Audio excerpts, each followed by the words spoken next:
ఒకప్పుడు America visa అంటే లక్షల విద్యార్థుల కల.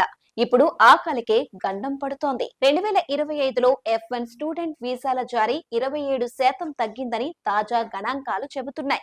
2024లో 13,478 వీసాలు ఇచ్చిన అమెరికా ఈసారి కేవలం 9,906 వీసాలకే పరిమితమైంది. ఇది యథావృచ్చికం కాదు. గత 2-3 ఏళ్లుగా వీసా తిరస్కరణలు భారీగా పెరిగిపోతున్నాయి. 2023 డిసెంబర్ వరకు అందిన డేటా ప్రకారం F1 వీసా రిజెక్షన్ రేట్ 41% దాటింది. దశాబ్ద కాలంగా ఇదే అత్యధికం. ఒకవైపు ట్రంప్ పాలసీల ప్రభావం, మరోవైపు అమెరికాలో విద్య ఖర్చులు రెట్టింపు కావడం, వీటితో విద్యార్థులు ప్రత్యామ్నాయాల వైపు దృష్టి మళ్లిస్తున్నారు. జర్మనీ, ఫ్రాన్స్, ఇటలీ, ఐర్లాండ్ వంటి దేశాలు ఇండియన్ స్టూడెంట్లకు కొత్త ఆశగా మారుతున్నాయి. జర్మనీలో ఏడాదికి ఖర్చు 1 లక్ష రూపాయలు లోపే.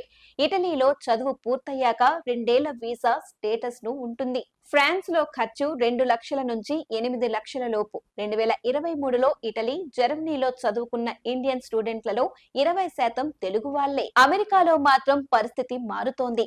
గ్లోబల్ ఇంటర్న్షిప్ ప్రోగ్రాంలపై కొత్త ఆంక్షలు, ఆన్ క్యాంపస్ పార్ట్ టైం ఉద్యోగాల్లో కూడా కఠినమైన నియమాలు. విద్యార్థులు చదువు పూర్తయినా ఉద్యోగాలు దొరకడం కష్టమవుతోందన్న ఫీడ్బ్యాక్ వస్తోంది. ఇప్పటికే లక్షల్లో ఉన్న విదేశీ విద్యార్థుల సంఖ్య ఇంకా పెరగాలంటే వీసా విధానాల్లో సాఫ్ట్నెస్ అవసరం అన్నది విద్యార్థుల స్పష్టమైన అభిప్రాయం. ఒకప్పుడు డాలర్ డ్రీమ్ అనిపించిన అమెరికా ఇప్పుడు స్టూడెంట్లకు ఒక డౌట్ఫుల్ డెస్టినేషన్ అయిపోయిందా? ఈ స్టోరీ మీకు నచ్చితే షేర్ చేయండి, లైక్ చేయండి. మరిన్ని అప్డేట్స్ కోసం సబ్స్క్రైబ్ చేసుకోండి.